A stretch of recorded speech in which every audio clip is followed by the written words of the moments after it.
Praise lord. దేవుని పరిశుద్ధ నామానికి మహిమ కలుగును గాక. ఈ యొక్క ప్రత్యేకమైనటువంటి సమయంలో ఈ యొక్క సమయాన్ని ఇచ్చిన దేవాతి దేవుడికి మహిమ కలుగును గాక. ఈ సమయంలో పరిశుద్ధ గ్రంథంలో నుండి ఒక లేఖనాన్ని మనం గమనించినట్లయితే మత్తయి సువార్త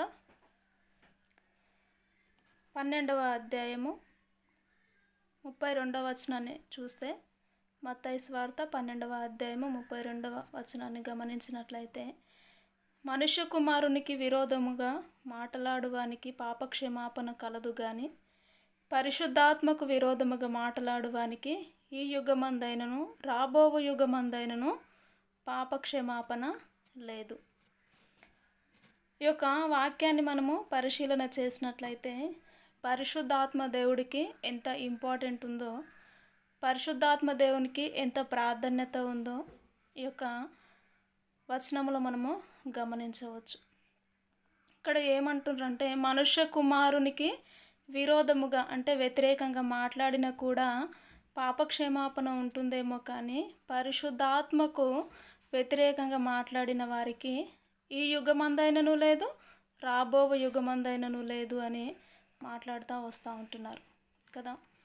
నిజముగా నేటి దినాల్లో సంఘాలు దేని ద్వారా నడిపించబడుతూ ఉంటున్నాయంటే పరిశుద్ధాత్మ ద్వారానే నడిపించబడుతూ ఉంటున్నాయి. ఆ యొక్క నడిపింపు లేకుండా సంఘాలు నడవలేవు ఈ రోజులో.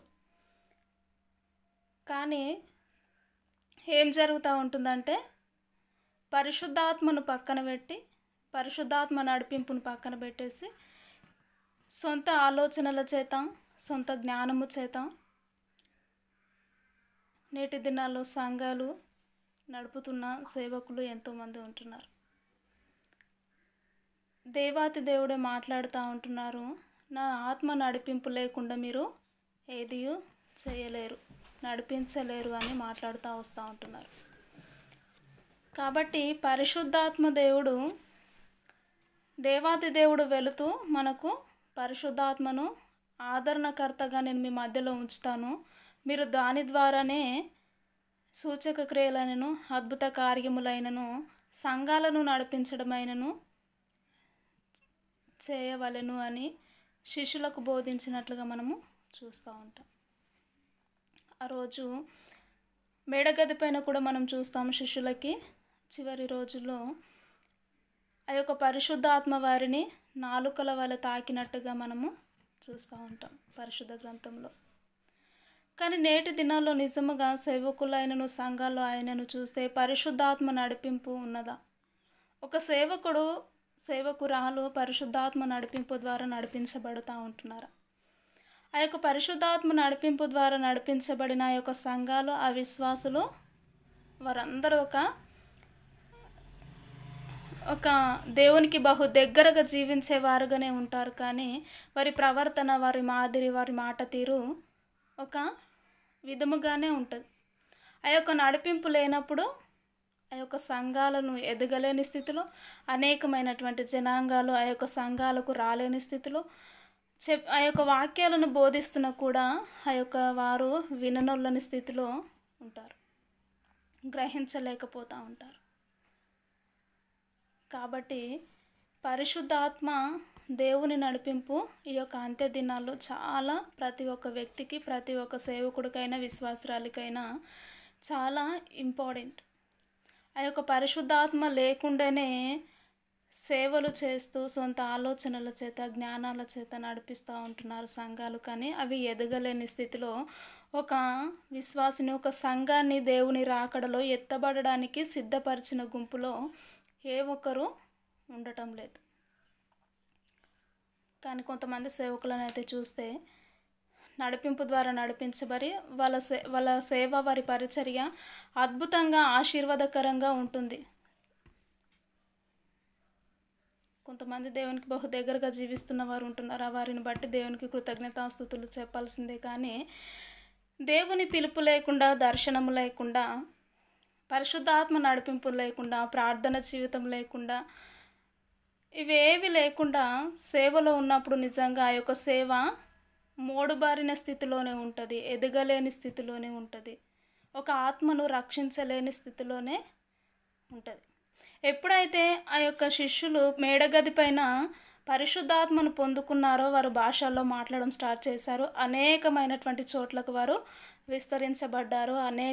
అనేకమైనటువంటి ప్రాంతాలకు వెళ్ళి వారి బోధిస్తూ ఉంటున్నప్పుడు ఒక్కొక్క రోజున ఒక 3000 మంది, 2000 మంది ఈ విధముగా మారు మనసు పొందినట్టుగా మనము చూస్తూ ఉంటాం.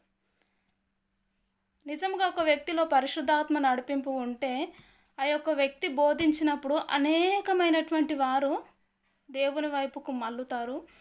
అనేకమైనటువంటి వారు ఆ యొక్క వాక్యాన్ని గ్రహించగలరు. అనేకమైనటువంటి వారు దాని ప్రకారము నడుచుకుంటారు.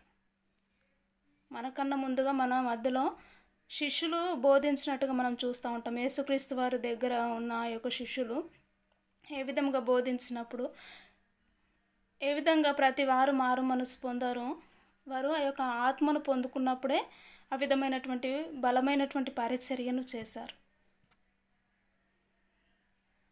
నిజంగా ఈ రోజుల్లో బలమైనటువంటి పరిచర్య చేయగలుగుతూ ఉంటున్నారా? ఆ యొక్క ఆత్మ నడిపింపు ద్వారా నడిపించగలుగుతూ ఉంటున్నారా? నిజంగా పరిశుద్ధాత్మ దేవుడు లేనిది ఒక అడుగైనను ఒక క్షణమైనను ఏ వ్యక్తి నడవలేరు. ఆ రోజుల్లో దేవాతి దేవుడే ఉండి మాట్లాడారు, కానీ ఇప్పుడు మన మధ్యలో నివాసము చేస్తున్నవారు పరిశుద్ధాత్మ దేవుడు. ఆయనకి ఎంతో ప్రాధాన్యత ఉంది. ఆయనకు వ్యతిరేకంగా మాట్లాడితే ఈ లోకమందైనను రాబోవు లోకమందైనను పాప క్షమాపణ లేదు, వారికి క్షమాపణ అనేదే లేదు. కొంతమంది విమర్శిస్తూ ఉంటారు పరిశుద్ధాత్మ దేవుని. వారు ఆత్మను పొందుకున్నప్పుడు అనేకమైనటువంటి ఒక శక్తి చేత అరుస్తూ ఉంటున్నప్పుడు ఇదేంటి వాళ్ళు అలా అరుస్తారేంటి అని మాట్లాడుతూ వస్తూ ఉంటారు. కానీ ఆత్మ నడిపింపు ద్వారా నడిపించబడిన వారు నిజంగా దేవునితో ఎక్కువగా సహవాసం చేస్తూ ఉంటున్నప్పుడు ఖచ్చితంగా ఆ విధంగా పలుకుతారు. పలికినప్పుడు ఆ యొక్క పరిశుద్ధాత్మ దేవునికి వ్యతిరేకంగా మాట్లాడకూడదు కదా. ఆ విధంగా మాట్లాడినప్పుడు నీకు క్షమాపణే లేదు. కాబట్టి నీ నోటిని అదుపులో ఉంచుకుంటే ఎంత బాగుంటుంది. అక్కడ కింది వచనాలు గమనిస్తే కూడా ఒక మనిషిలో నుండి వచ్చే నోటి మాటను బట్టి శిక్ష ఏ విధముగా ఉంటుందో చూస్తే ఇక్కడ 30వ వచనాన్ని కూడా గమనించినట్లయితే, నేను మీతో చెప్పున్నదేమనగా మనుషులు పలుకు వ్యర్థమైన ప్రతి మాటను గూర్చియు విమర్శ దినమున లెక్క చెప్పవలసి యుండును. నీ మాటలను బట్టి నీతిమంతుడవని తీర్పు నొందుదువు, నీ మాటలను బట్టియే అపరాధివని తీర్పు నొందుదువు. నిజంగా ఒక మనిషి అపవిత్రపరచబడాలి అంటే బయటి నుంచి వచ్చే వాటి నుంచి ఏ మనిషి అపవిత్రపరచబడడు. మన హృదయాన్ని బట్టే, మన హృదయంలో నుండి వచ్చే ఆలోచనను బట్టే ఒక వ్యక్తి, మాటను బట్టే ఒక వ్యక్తి అపవిత్రపరచబడతాడు. నువ్వు ఒక దానికోసం ఏ విధముగా ఆలోచిస్తావో దానిని బట్టే నీ యొక్క జీవితము ఉంటుంది. నువ్వు మంచి ఆలోచిస్తే మంచి, చెడు ఆలోచిస్తే చెడు కదా. నువ్వు ఈ యొక్క పరిశుద్ధాత్మను గూర్చి చెడుగా ఆలోచించినప్పుడు అది చెడుగా నీకు తీర్పు దినమున ఒకరోజు లెక్కప్ప చెప్పవలసిన పరిస్థితి వస్తుంది. కాబట్టి నీ నోటిని అదుపులో ఉంచుకొని పరిశుద్ధాత్మ దేవుణ్ణి కించపరచక ఆయన నడిపింపు ద్వారా నడిపించబడితే ఖచ్చితంగా లోకంలో ఆశీర్వాదాలను, సంఘములో ఆశీర్వాదాలను, అనేకమైనటువంటి వారి ఎడల సూచక క్రియలను, అద్భుత కార్యములను దేవుడు నీ ఎడల జరిగించడానికి సిద్ధంగా ఉన్నాడు. నువ్వు ఒక ఆత్మ నడిపింపును పొందుకోవడానికి, పరిశుద్ధాత్మ నడిపింపును పొందుకోవడానికి సిద్ధముగా ఉన్నావా? లేక ఆయనను విమర్శిస్తూ, ఆయనకు వ్యతిరేకంగా మాట్లాడుతూ ఈ యుగముందైనను రాబో యుగమందైనను పాప క్షమాపణ లేకుండా ఉండిపోతావా? నిన్ను నీవు పరిశీలన చేసుకుంటే ఎంత బాగుంటుంది. కాబట్టి ఒక మనిషిని బయటి నుంచి వచ్చే ఏది అపవిత్రపరచదు, కానీ నీ హృదయములో నుండి వచ్చే నీ తలంపులను బట్టి మనిషిని అపవిత్రపరచబడతాడు అని స్పష్టంగా మనకు పరిశుద్ధ గ్రంథంలో లెక్కించబడి ఉంది. దేవాది దేవుడు తన పరిశుద్ధాత్మ ద్వారానే ముందుగానే ఈ లోకంలో ఏం జరుగుతూ ఉంటుందో ఏ విధమైనటువంటి మనుషులు ఉంటారో ఆయన కొన్ని సంవత్సరముల క్రితమే వ్రాసి ఉంచినారు. కొంతమంది పరిశుద్ధాత్మ నడిపింపు ద్వారా అనేకమైనటువంటి వారి చేత కదా. నిజముగా గమనించగలుగుతున్నావా? పరిశుద్ధాత్మను దుఃఖపరిచే విధముగా నీ జీవితం ఉంటుందా? లేక పరిశుద్ధాత్మను నీలో పొందుకొని అనేకమైనటువంటి అద్భుత క్రియలు నీ జీవితం నుండి జరిగించి యేసయ్యకు మాదిరికరంగా జీవిస్తూ ఉంటున్నావా? నిన్ను నీవు పరిశీలన చేసుకుంటే ఎంత బాగుంటుంది. సమయం అందు కదా. పరిశీలన చేసుకుంటే ఒక చిన్న మాట ప్రార్థన చేద్దామా? మహోన్నతుడమైనటువంటి జీవము కలిగిన యెహోవా, నీకు వందనాలు, స్తుతులు, స్తోత్రములు ప్రభువా. నిజముగా పరిశుద్ధాత్మకు వ్యతిరేకంగా ప్రభువా మేము మాట్లాడినప్పుడు ఈ లోకమందైనను రాబో యుగమందైనను ప్రభువా పాపక్షమాపణ లేదు అంటున్నావు. ఒక మనిషిని తండ్రి అయ్యా బయట నుంచి వచ్చే ఏది అపవిత్రపరచలేదు, కానీ తన హృదయములో నుండి తన తలంపులో నుండి వచ్చే ప్రతిదీ అపవిత్రపరచబడుతుంది అంటున్నావు. జీవము కలిగిన దేవా, మా హృదయాంతరంగంలో నెరిగిన తండ్రి, నిజముగా మా కొరకు నువ్వు ముందుగానే ప్రతి దానిని సిద్ధపరిచిన దేవుడు. దానిని గ్రహించకే ఎంతోమంది ప్రభు తమ నోటిలను ప్రభువ అయా మూర్ఖపు స్వభావముల చేత, మూర్ఖమైనటువంటి మాటల చేత కించపరుస్తూ అనేకమైనటువంటి శాపనార్థాలను వారి జీవితాలకు తెచ్చుకుంటున్న వారి వల్ల ఎంతోమంది ఉంటున్నారు. నీ దయగలిగిన హస్తములకే వారందరినీ అప్పచెప్తూ ఉంటున్నాము దేవా.